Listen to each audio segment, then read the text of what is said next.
Hey guys, welcome to Apex Engineering. Today we are going to solve another sum of general force system. So let's start. ये हमारे आज का सम जिसमें एक हमें फोर्स दिया गया है, बस उसको हमें थोड़ा सा सिंप्लीफाई करना है, विच इज़ दिस 100 न्यूटन. बाकी सब F of x and F of y में. सो यहाँ पे इसका एक कंपोनेंट आएगा which will be 100 sin 45 and यहाँ से एक आएगा which will be 100 cos 45. So simply फिर इसके बाद हमें एफ ऑफ एक्स लगाना है, एफ ऑफ वाई लगाना है, उससे हमें रिजल्टेंट मिलेगा. Then we have to calculate the angle theta, then we have to calculate movement and फिर एक्स कैलकुलेट करने के लिए the distance of the resultant हम फॉर्मूला लगाएंगे summation of M is equal to R into x. So let's start. अभी F of x और F of y हम find out करते हैं. So F of x is all the forces in the x direction. So it is 150 minus 100 sin 45 minus Q क्योंकि negative x direction में जा रहा है equal to 79.2893 and summation of f of y is all the forces in the y direction which is minus 80 क्योंकि negative y direction, plus 50 क्योंकि positive y direction and again minus 100 cos 45 because of negative y direction. इससे हमें मिलता है minus 100.7107. So f of x and f of y हमें आ गए, ये दोनों values हमें आ गए. So now we'll calculate the resultant for which the formula is, calculate the resultant, we have the formula as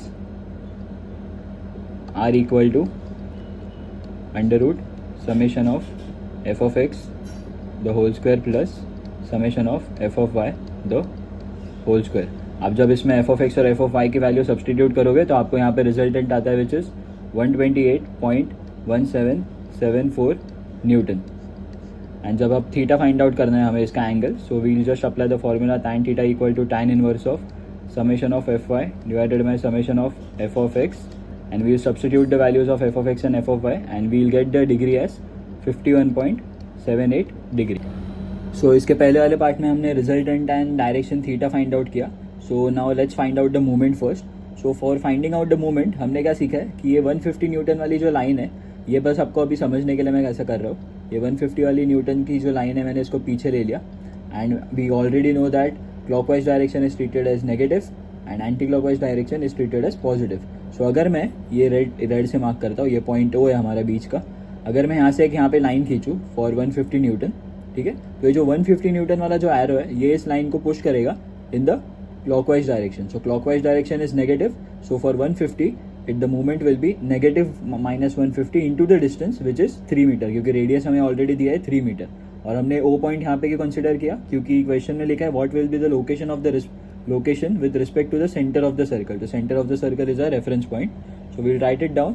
moment of force across point O is minus 150 into 3 plus 50 into 3 plus 50 into 3 क्यों किया? अगर ये 50 Newton वाली line को मैं थोड़ा पीछे बनाऊँ 50 newton and I just draw a line from the centre which is O, तो ये जो 50 न्यूटन वाली लाइन है ये इसको पुश करेगी in the anti clockwise direction. तो anti clockwise direction is treated as positive. So हमने प्लस 50 इंटू 3 लिखा. सो प्लस 50 इंटू 3 एंड इसके बाद बाकी के भी हम लिख देखते हैं which is 80 into 3 and minus 100 into 3 which gives us the answer minus 360. So movement का जो हमें वैल्यू है ये आ गया which is minus 360. So now हमने मूवमेंट तो फाइंड आउट कर दिया. सो हम यहाँ पे लिख देते हैं कि what is the movement. So movement of force which we have found out about the point O, ये था पॉइंट ओ, इज माइनस 360. ठीक है, तो हमने मूवमेंट ऑफ फोर्स तो फाइंड आउट कर लिया. अब हमें फाइंड आउट करना है कि वो जो रिजल्टेंट हमने फाइंड आउट किया था उसका डिस्टेंस क्या है. So to find out the distance of the resultant एक सिंपल फॉर्मूला है जो हम अप्लाई करेंगे, जो मैंने आपको पहले भी बोला था लेक्चर्स में, that is summation of movement या फिर सिर्फ movement equal to R into x. So ये जो मूवमेंट है ये मूवमेंट है जो आपने यहाँ पे फाइंड आउट किया है, this movement. R is the resultant and x we have to find out. So x is the distance of the resultant. Okay, so x हमें फाइंड आउट करना है तो हम लिखेंगे एक्स इक्वल टू, हम लिखेंगे x is equal to summation of movement of force about point O divided by are.